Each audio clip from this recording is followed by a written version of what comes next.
You spent the last 6 months to a year learning how to become a good gem cutter. Now you want to start a business and make some money with your new skill. What do you need to know and how do you need to do it? Let's find out.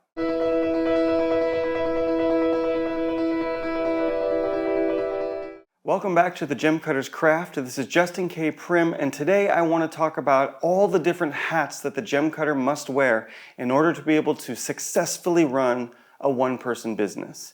Now, I could speak for days and days on this subject from my own experience of the last 6+ years of working in Bangkok, working in America, and now coming to France. But I thought it would be really interesting if we could get some other perspectives, some other viewpoints from around the world. So I've invited some special guests to join me today for this video, talking about all the different skills that a gem cutter needs to know in order to be able to run their self-employed business, and all the different hats that the gem cutter has to wear in order to be successful. So let's hear a little bit from our friends. Hi, I'm Laura Cornish from Tatum Gems. I'm a gem cutter. I've been cutting for about 9 years in the industry. To start my own business, Tatum Gems, quickly realized you need to do so much more than just cutting gems. I had to learn about photography. I had to learn about admin and bookkeeping. I had to learn about websites. Just learned so much about data keeping, about postage. There's just so many kind of areas you need to be across. But there's definitely sort of seasons or periods where I'm doing a lot more cutting to kind of replace stock and things like that. And then there's other seasons where I'm kind of on the road a bit more. I'm visiting clients with that inventory. Yeah, this is Roger Dery. I'm in Detroit, Michigan, great little village of Pleasant Ridge. My ideal month would be that I would cut between 25 and 35 gems. What wraps around that is I also have to do the photography. And if someone was running their own business, they'd be doing their own videography as well. There's keeping up with all the little things that have to happen, like taking care of your laps, making sure that they're in good condition. As you know, reconditioning laps takes time. Keeping up with social media. I mean, if you're going to be successful as a gem cutter, you also have to be successful as a marketer, because they kind of go hand in hand. You can't be one without the other unless you have this other business that actually handles that for you. But having the right rough on hand for how you perceive the marketplace is going to accept what you do. For someone that's new at this, I think they actually need to be a good gem cutter. I don't think you have to be excellent yet, but if you haven't cut at least 150 or 200 gems, you're not going to have your systems in place that make it workable. I'm Victoria Raynaud, and I'm based in France, in Lyon. I have to do accounting, social media, photos, post office run, speaking with customer. I mean, mostly everything, basically. When I cut and do only this and not stop every hour to do something, usually like I'm going to cut, for example, the top of my stone, then I'll do the bottom, and when I do the bottom, I glue it. And while the glue dry, I'll use that time to do, mostly I'm trying to answer clients, stuff I can do in a short amount of time.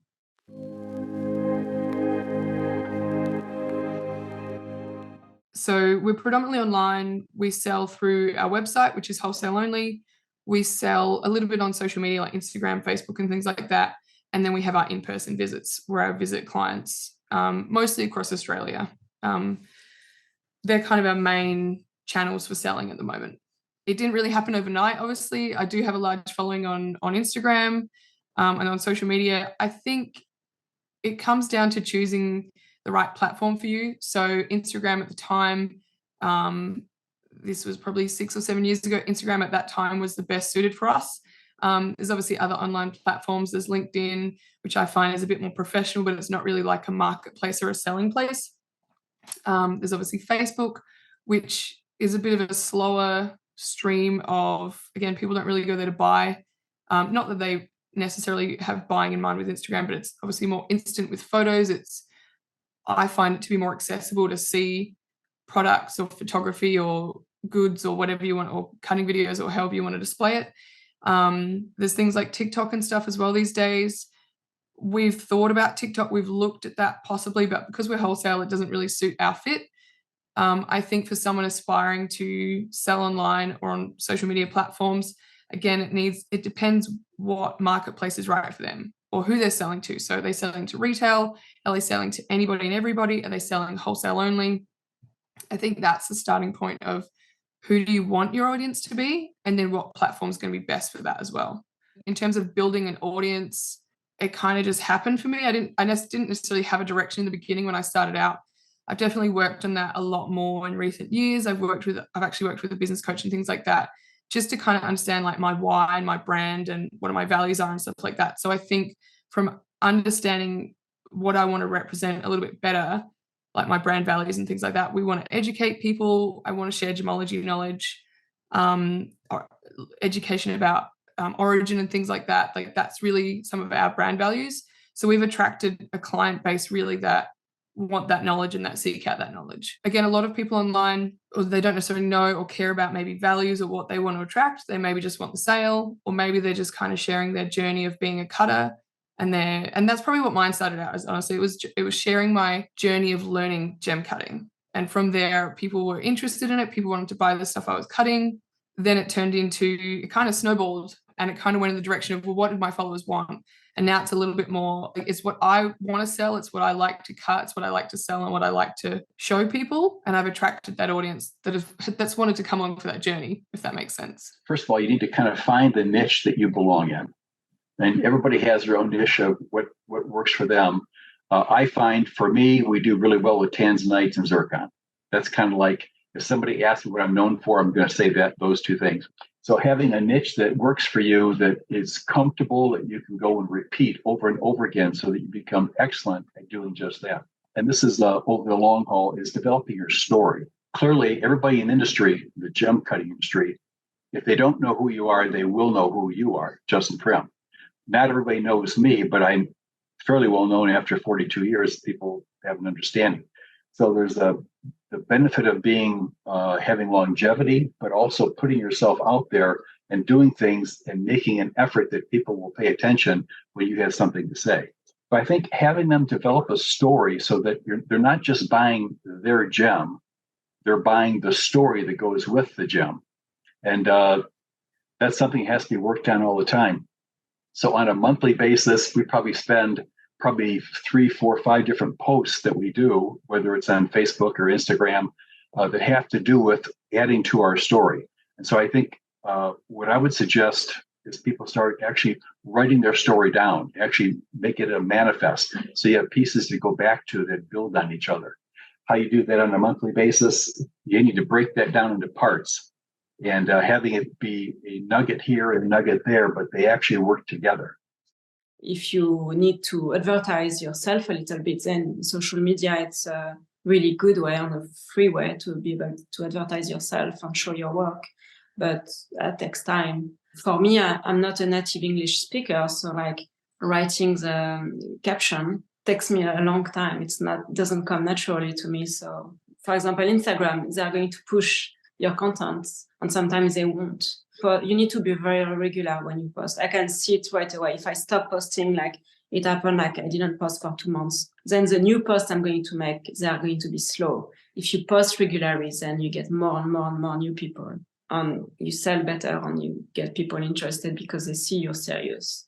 It's not just a hobby or something like that. But we know some people that build up the Instagram, and now they are super big actually.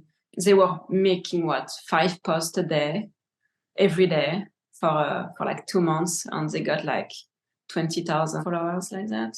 But 5 posts a day, you also need the stones, So if you decide you're cutting every stone that you want to post, if you want to post 5 times a day, then you need to have 5 stones a day. If you're really dedicated, in a few months you can do it. And if you're expecting to get 50,000 followers, no, but you might just reach few people in the business that are looking for gemcutter. The amount of followers, it doesn't mean much actually, because if it's a bunch of guys from, we all know them, they're all harassing us, trying to sell us stuff.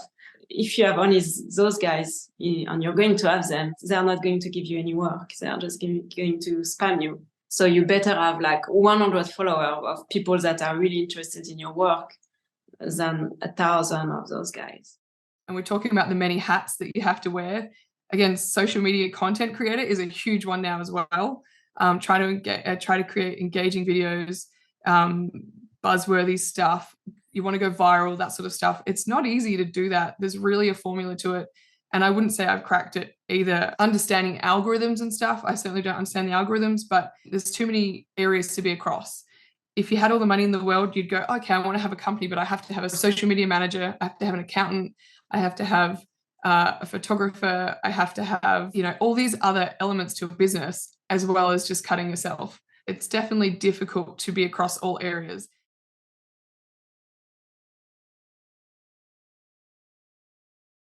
We've sort of evolved as we went along. We weren't always wholesale. So we did used to sell directly on Instagram. And as the business has shifted and the client base that we have acquired and we've grown with, it was a good shift for us. It was a necessary next step to grow to wholesale only. So, we've even talked about, what if we ventured into making jewelry for the people that maybe want to buy a retail product, or, if we tried selling on TikTok or things like that. So I learned doing repair cutting for jewelers and things like that, repolishing, recutting, inlay work, cabochons, faceting, all kinds of things, all kind of material. And so when I started doing my own cutting business, while I was trained to do that kind of repair work, I also saw the other side of financials with that. If you're doing repair work, in my opinion, it's not very profitable. You need to be doing a lot of it. And again, you need to be doing it very efficiently and effectively. So because I was trained by another cutter, I was continually chasing to be faster. And so again, if you're self-taught, or if you've never worked with another cutter, those jobs might take you longer than they should or could. Generally speaking, jewelers and clients don't want to pay it for it instantly. A lot of that kind of industry want to have accounts. So they want to have a 30-day account or a 60-day account to pay off that repair job. And the amount of cash tied up in that of, we might be doing 10 to 15 repolishes a day. Those people from one day of cutting work, they might not want to pay you for 30 days. And so if you add that up of 5 days a week, couple of weeks in a month, and people don't want to pay for a few more weeks, and then there's always going to be late payers and people you've got to chase up, and chasing up payment is another thing in business that we underestimate how long that can take sometimes. That's another thing you've got to factor in. Are you chasing payment from people?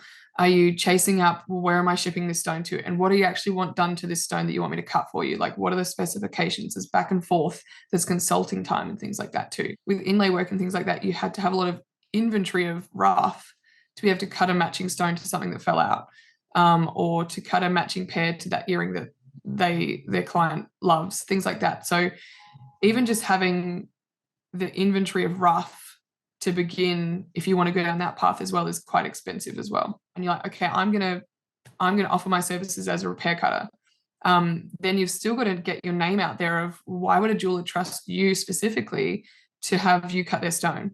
Where's your reputation? Where's your background knowledge? Where's some examples of your work that you're good at, that you get good weight return, that you're not going to damage the stone, that you know what you're doing? I think a massive thing of reputation comes with that too. Retail store owners will ask you to give them an estimate. I have this particular job. It needs to be a particular shape and size and color. Can you give me an estimate of what to do that? That's kind of part and parcel of the gem cutting process, but one needs to think about that. I mean, knowing what I know now, I can rattle that off in 35 or 40 seconds. But someone that hasn't had to do that several thousand times won't know to do that.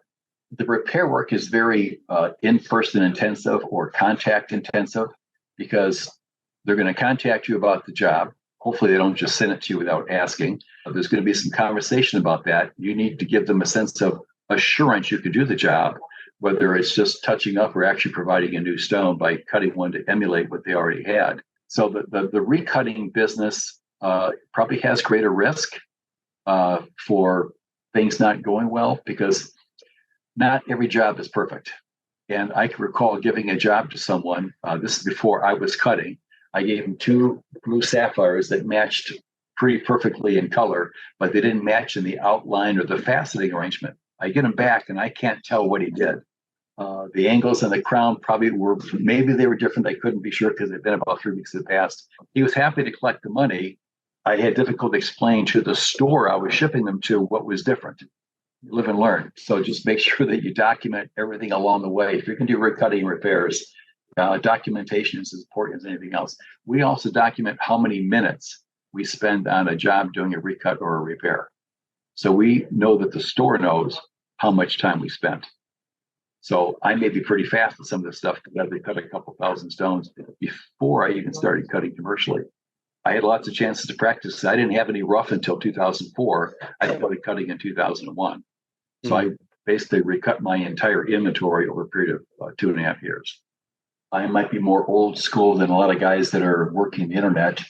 But as an example, we only sell to stores. We don't have any retail clients. So for me to build up that following today might have been different than how I did it 20, 30 years ago. For me, back then, I would actually visit stores along the way. If I visited them there, I would just stop in and introduce myself. I happen to be in the area. I'm going to be back here in a month or two. Is it okay if I stop by? Getting permission to call on them. That's not an easy thing to do because you have to do it face to face. And really, you need to be talking with the owner. So how do you get through to the owner?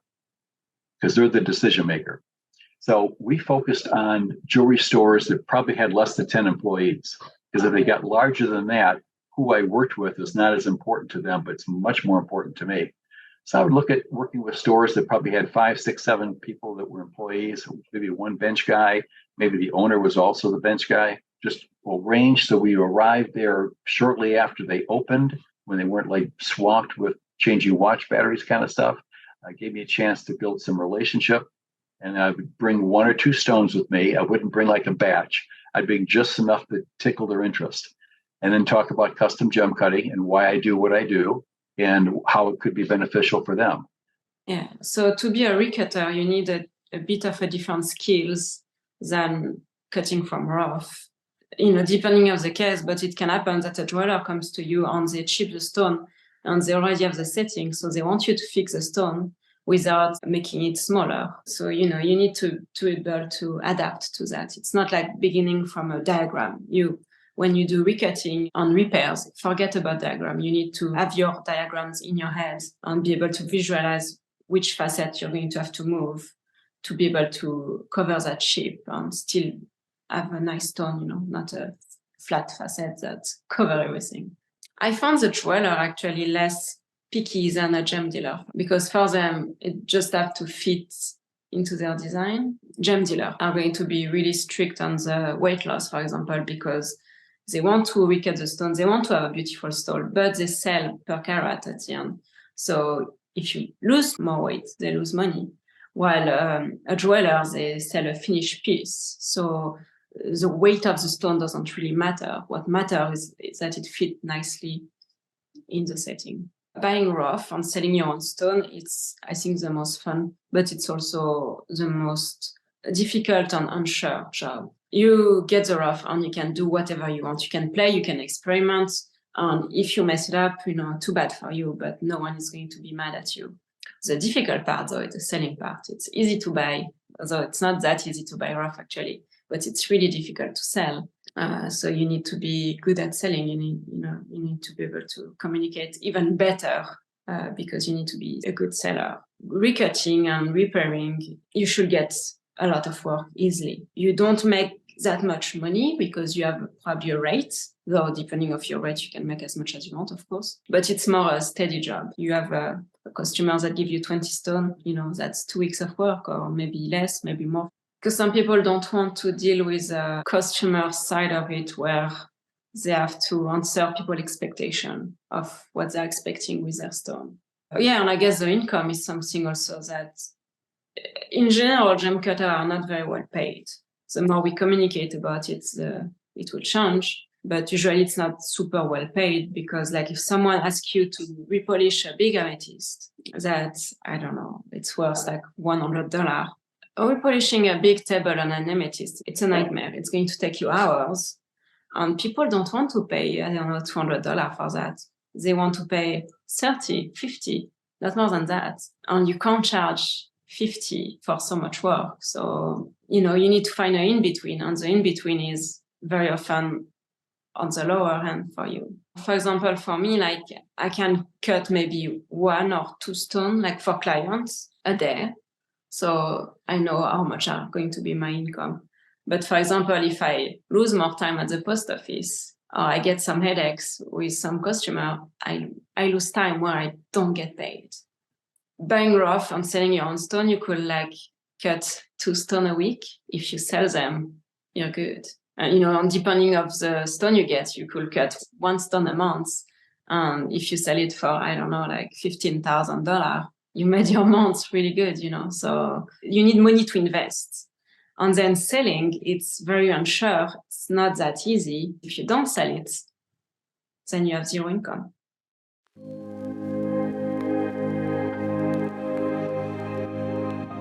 I mean, you need to be able to keep track of your accounting, just for legal purpose. Otherwise, you can't have a business.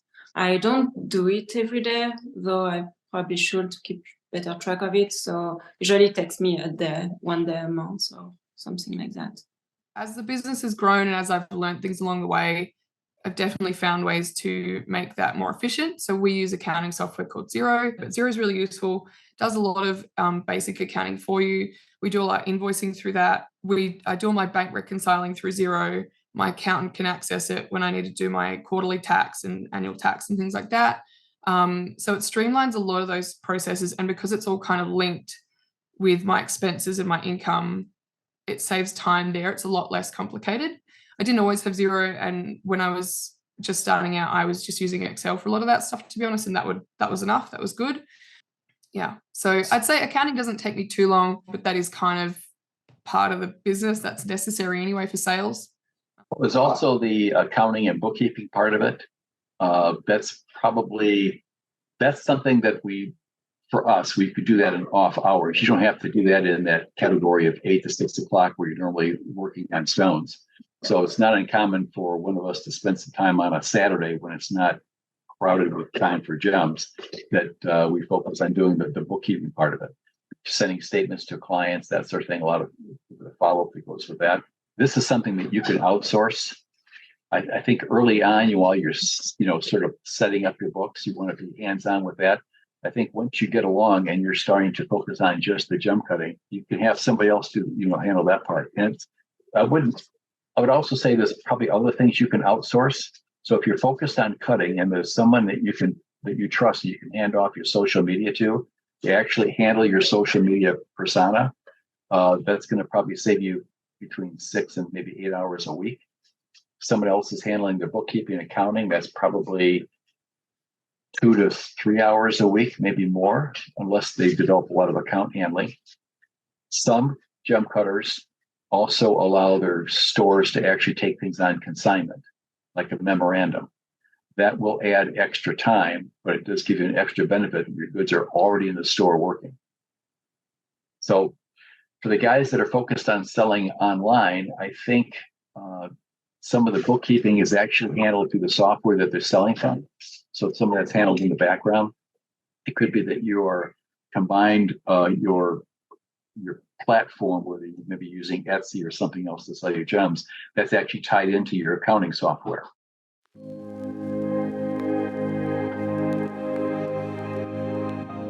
Again, it's not too bad. I've certainly learned to do them in batches now. So we used to always try and get post out like every single day. Like if we had an order in, we'd get it to the post that day. Nowadays, and it is an interruption to drive. I mean, we don't live far from the post office, but we'll get a website order. We've got to invoice it on our end. So again, my accounting software knows we've had an income and etc. We've got to take those items out of inventory, like out of our active inventory list. We've got to package that stone up, whether it's in Australia or overseas. There's not really too much customs paperwork with it, thankfully for us, with the shipping carriers that we use, and then driving to the post office. So like it does take a little bit of time. If we have quite a few orders, like that does take considerable time in the day. But like I said, if we sort of have like 1 or 2 orders that day, we might wait till the following day for a post run. So we might do them every couple of days now to save us that turnaround time of driving to the post office and back, really. In Australia, post is usually sort of overnight, so they'll receive it the next day anyway. So if we waited a day, they're still going to get it within sort of 2 days, which is fine. Internationally, it can take anywhere from 3 or 4 days to 3 weeks, depending on where we're shipping to and what method we use. In the beginning, again, I was handwriting everything. I started off real small, real cheap. In the office now, we use Australia Post website for Australian parcels. We use a Dymo label that prints out the labels. So we still have to type in their address into AusPost, but it generally remembers their address. So once we've typed it in once, we don't need to keep typing it in. We haven't got that connected to our website necessarily. We use Wix as a website. There are some plugins, but they're a bit clunky between Wix, the website platform, and Xero, my accounting software, and then Australia Post for shipping. So it depends on the shipping platform you use, the website platform, if you want to have a website, things like that. But there are plugins and things to make that process more streamlined, but obviously everything costs. Every little plugin, every little add-on, maybe it's a $20 a month subscription. So we really weigh up, is it worth $20 a month for like all these different add-ons, or is it just quicker if someone doing it ourselves? So it really weighs up. And again, if you're starting out, you've got to weigh up, well, how much outlay do you want to spend, and how much time do you want to spend learning all these other areas of business when you're like, I just want to cut gems. I want to make money from cutting gems, but it's like the tip of the iceberg. There's all these other things that go along with it that you need to be an expert in, or you need to at least research, or that takes the time added onto that sale. We ship typically only Monday, Tuesday, Wednesday now, because we've had so many losses in the past shipping over weekends and things like that. So we only ship on a Thursday if it's an overnight package. On a given day, we probably ship between 5 and 8 packages. I'm not doing it any longer, but if I was, I'd probably be spending about somewhere between 60 and 90 minutes handling the shipping, figuring out the process, whether I'm shipping at UPS, FedEx, Postal Service, how to address the insurance situation. It'd be wise for someone coming into this to actually work with one of the shipping programs or platforms. So you could work with, it could be just focused on FedEx. They're probably the most dependable. UPS does a better job as far as interpersonally handling. We try to avoid Postal Service if we can. Well, of course, we're just talking about the United States here. Postal Service has not been as reliable as we had hoped, because I used to use them exclusively 20 years ago, but now we only use them once or twice a month when we have to. So probably 60 to 70% of our packages are UPS and the rest are FedEx. You'd have to set up an account with both of them, get your tracking in place, develop a relationship with a local contact if you can. If I was starting over, I'd probably go into a FedEx office and introduce myself and share with them what I'm doing and how I'm doing it. Once they know you and you've got a relationship built, sometimes they extend extra services from time to time because you've made yourself known to them. And once you actually share what you're shipping, there's also, they have a sense of concern because you're shipping high value goods. We focus on delivering our packages in person and hand them off to a person and have them scanned. That way you get a receipt because you're there in person. So shipping is actually the worst nightmare ever. No matter how you prepare what you do, it's always takes so much time. Like the French post office is horrible. You have to prepare the labels, and we ship internationally. We have to do the custom form. I do that from work on my computer. That takes me, depending on the amount of package, but like for 3 packages, just to prepare the package, to pack them, and then do the custom invoice on the label will take me about an hour. When I go to the post office, it takes me at least another hour because there is always something going wrong there.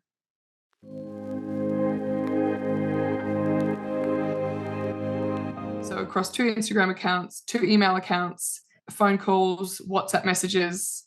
In terms of like emails and stuff like that, we probably don't get too many email inquiries that takes a lot of time. But again, we've got FAQs and things on our website that kind of limits the questions and things like that we get about stuff. Obviously, we're dealing with a lot of clients often because we don't have a showroom, or we don't have a client base that would come and visit our showroom anyway. Like we are dealing with DMs, we are dealing with emails, phone calls, things like that. So, and now across 2 different Instagram accounts because we have a trade only and a public facing. And again, this is as we've grown. It wasn't always so busy. This was part of the reason I need to take on staff as well to help with the management of clients, the management of stock, all sorts of things.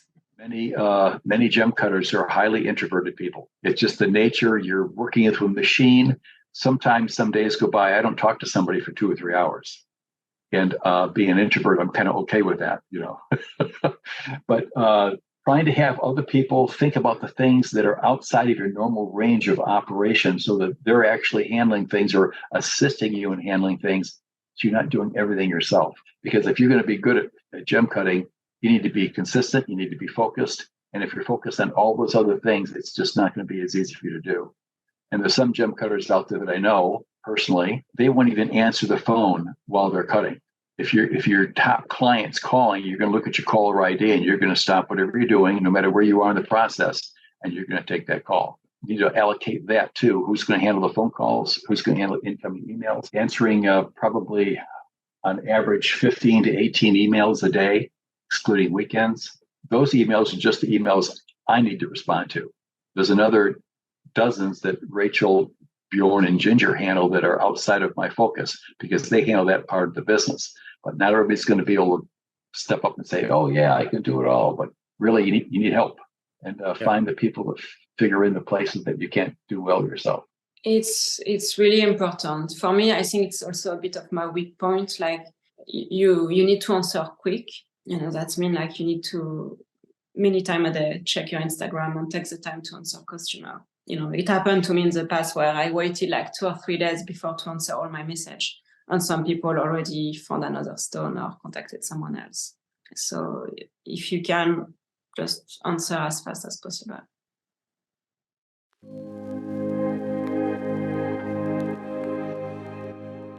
Thinking back to, again, when I was an apprentice cutter, when I was learning to cut, and in Australia in general, in South Australia, there's really not many gem shows. Like, it's not like the US.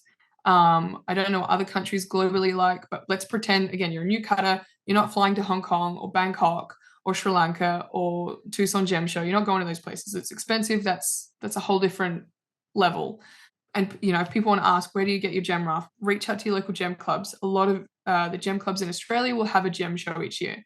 We don't have a lot of gem shows in Australia, and they're pretty small when we have them. So when I was starting out, there was a couple of rough dealers that would do these shows each year, or a lot of the time it was fossickers or hobby cutters or retired people that have gone fossicking in Queensland and things like that, or Northern Territory, and they just found their own stuff. So sometimes it wasn't even facet grade. Nowadays, there's a lot online. So I guess you could go down that route of looking online for rough, but really the risk with that is you don't know what you're buying, or you don't know who you're buying from, or I definitely wouldn't recommend buying rough sight unseen. It is much easier, at least if you know what you're looking for, and even more so if you don't know what you're looking for, it's much better to buy rough in person, to look at the rough with a loupe, with a torch, with the right lighting. Buying preforms, I've definitely been stung before with, if it's been kind of preformed with a pretty rough grit. Doesn't matter how much you look through it with a torch and a loupe, you might think it's really clean and you'll start polishing those surfaces or using a finer grit to sort of take the material back, and they can often be more included than you thought they were. So buying that sort of stuff without seeing it, or buying rough online if you don't know the dealer, or if you're spending a lot of money, it can be a risk, and like I honestly wouldn't recommend it. But there's not always gem shows available to a lot of people. There are some reputable online dealers, people like Matt Milstead, Joe Henley Rough, Gem Store 24, Fabian Neep. There's a few people like that. Okay, so there's a couple of people online. There's some forums on Facebook and stuff now as well that I know people buy rough through. Again, it is buying it online, but if you can get a recommendation from some of those people in those forums, if other people have bought from them, if they've been happy with the quality, things like that, if you don't have access to local gem shows, that's probably a good starting place. Obviously, Tucson and places like that are amazing, but it's a bigger expense to fly there, and you're going to spend more on rough to buy it that way as well. Being a gemologist really helps with that. So again, if you want to be a gem cutter and you want to start a business, learn gemology or do gemology diploma in some way, shape or form. Even if it's an intro course, it's going to really help you as a cutter. It's going to really help you buying rough. It's going to help you identify the fakes or the treated rough, even if the dealer doesn't want to disclose that. It's going to help you learn about how to best orientate and cut the piece of rough that you're cutting. It really does go hand in hand with gem cutting, in my opinion. Focusing on building relationships outside of the United States, because I really don't buy much rough here in the U.S. I only buy rough in the U.S. when I can't work out of my own stash or work out of somebody else's stash.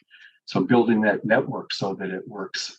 I probably spend on a monthly basis between 8 and 12 hours just working on networking, being in contact with other gem cutters, finding out what's working for them, kind of building relationship. Also, it's also kind of handy.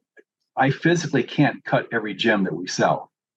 So it's nice to be able to call in somebody like, as an example, Peter Taraka, excellent gem cutter.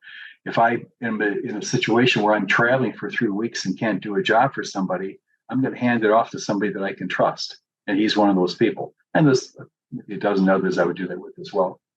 So having that as a backdrop, knowing that you got your six, as they say, someone's got my six, it works. It works really well. So buying rough, there is quite a lot of rough dealers, especially in USA, who have a really good stone on a wide range of material. If you want to be really able to select each and every stone you want to cut and then sell, it's really expensive to buy rough that way. But if you have the customer for go ahead. The best way to buy rough is to buy parcels, but that's a bigger investment all at once. And in that parcel, you are going to have a range of quality in the stone. I mean, most rough dealers, especially like the well-known one in USA, they are going to make a quite homogeneous parcel. But you still have, different colors, a little bit different clarity. So it's not always all premium material. So, when you buy a parcel, you're buying it less expensive. You're buying some very good stone, but you're buying also a little bit less good stones. You can go to the gem show to meet them for the first time. They're all on social media, so you can contact them there directly. If you're not sure about someone, because there is also a lot of scam people, I guess. You can contact them, search their name even if you are not sure about someone. Like search their name and see if there are any bad things coming up, like scamming people or something like that. I went to the mine, but like buying from the mine, it's a whole different experience. You can't just show up and buy whatever they have, because usually they have buyers. There is like regular buyers that comes up to the mine and buy the production. So if you go there, even though they found stones, they might not, and even though you have money, you might offer them more money. If they have a regular buyer, they're not going to sell it to you. So you need to spend a lot of time going around and, show that you're here and you're going to come back and things like that. Depending on the stones, sometimes you can't see clearly through. So then you might buy something that is not as clean as you're expecting.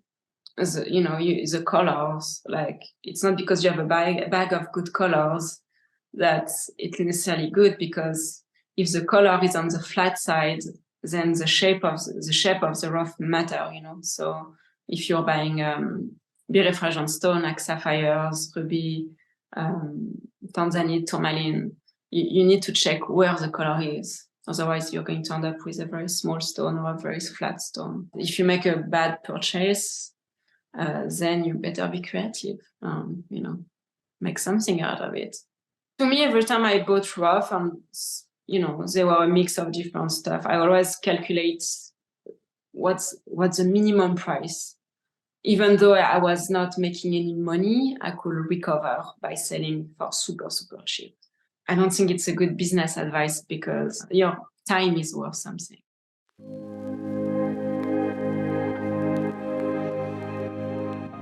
A little bit of gemology, it's always good too. When you speak with a jeweler and a customer, you know what you're speaking about. When you buy rough, you can hopefully distinguish some fake from some synthetic stones from some natural one. Understanding how birefringence and pleochroism works. You need to be able to visualize the shape and the design in the stone before to create your diagram. At least if you really need the diagram, that's fine, but you need to be able to really visualize what you're going to do with the stone in your head, because otherwise you're going to lose so much weight. You need to understand what cut is going to do depending on if your stone is dark, if your stone is light, if your stone is really very included. The software diagrams, to me, they are not very good to show this difference. Like if you have a dark stone, don't do a bunch of facets. That's going to make it darker. You make something more like a brilliant, or you make something like with big facets.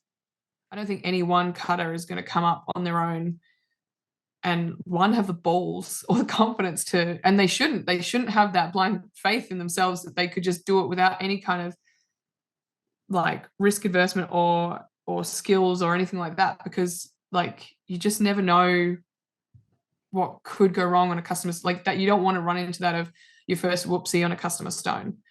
And especially like I don't really read a lot of the faceting technical stuff in Facebook anymore or any of those groups really, but the amount of times people are like, oh, I just can't really remove these scratches. Oh, I just can't do it. Like I think of those hobby people going like, if you can't even figure out that stuff yet, you know, like you're not even in the realm of thinking about working on someone else's stone, and two, about how to maybe get the best yield from a customer's rough. And also about time efficiency. Like that's a huge part. If you want to make money in that, you have to be so time efficient. I also coach them, Justin, to make sure that they don't just focus on what's on a diagram. I coach them on actually faceting without a diagram. I will give them verbal instructions and see if they can follow it. Because if you're dependent on having a written diagram or schematic to follow, it sort of takes the pressure off you of having to think where you're going next. So there needs to be a correction of how do you anticipate. And basically in that first 100 stones, you're going to make 100 mistakes or more. And if you don't make mistakes and you're not really trying that hard, because you're going to make mistakes and learn from those mistakes and then correct them going forward. And a lot of young cutters get flustered and frustrated that they have, oh my gosh, I made this astronomical mistake. Well, to me, I looked at it as an opportunity to create a new stone.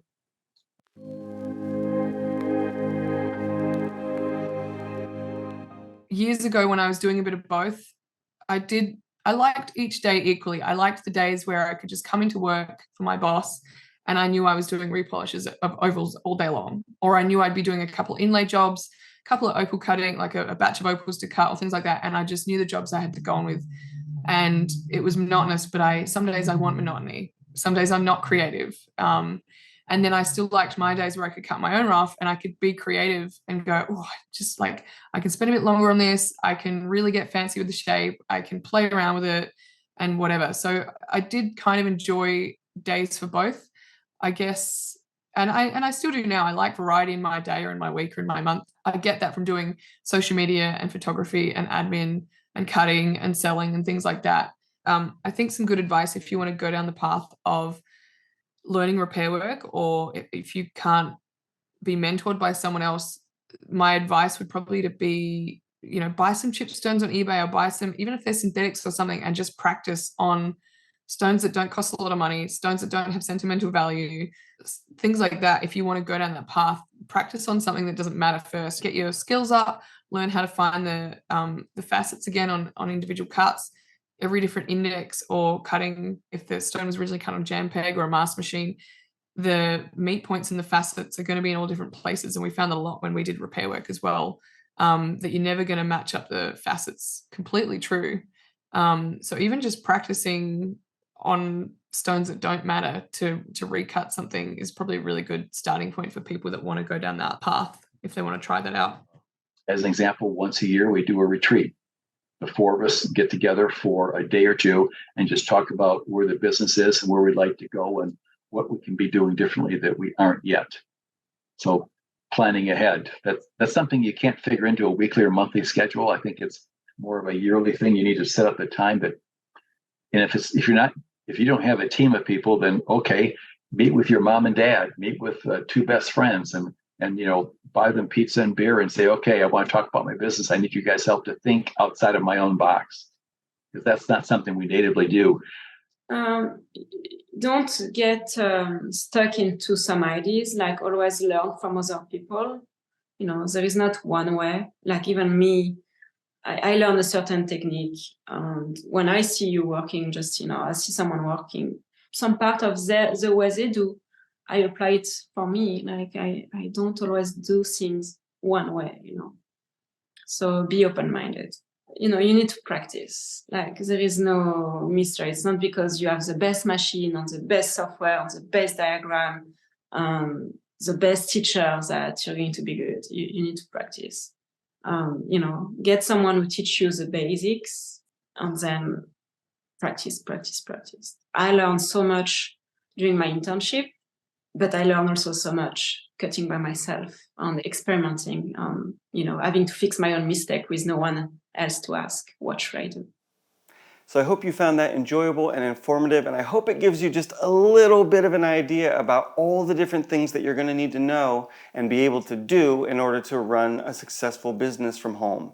I know for me that becoming a professional gem cutter has been one of the highlights of my life, but it's not always been the easiest thing. So I hope this helps you a little bit in making your journey just a little bit easier. Thanks for watching, and if you've been enjoying all the free content that I've been making over the years, you might consider to come over on Patreon and support me with a monthly financial subscription. For 2024, I'm planning to do a lot more Patreon exclusive stuff. I'm thinking about a podcast, some behind the scenes, and some exclusive content that you're not going to find here on YouTube. So if that sounds interesting for you, or maybe you'd just like to say thanks for all these years of free videos, there's a link down in the description. You can find me on Patreon, and I hope that you do. I just want to give a special thanks to all of my Patreon supporters who have been financially supporting me and helping to make sure that these videos continue and stay interesting and entertaining and high quality. This has been Justin K. Prim for the Gemcutters Craft, and I'll see you next time right here.